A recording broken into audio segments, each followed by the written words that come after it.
অনেক সময় মানুষ এমন বলেন আমার অতীত এত বাজে, সেটা শুধরে কি হবে।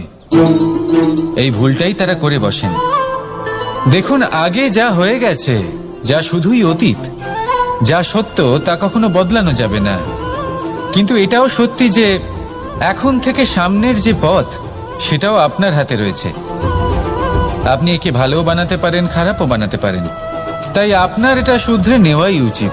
কারণ মানুষ আসলে তার নিজের অতীতকে নয়, তার বর্তমানকে প্রভাবিত করতে পারে। এই বর্তমানই পরবর্তীকালে অতীত হবে, যা আপনি শুধরে নিতে পারেন।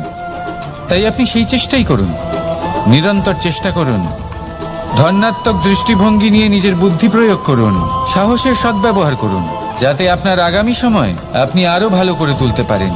আপনার সমাপ্তি আর সমাপ্তির পথে এই যাত্রা, তাকে আপনি সুখময় করে তুলতে পারেন।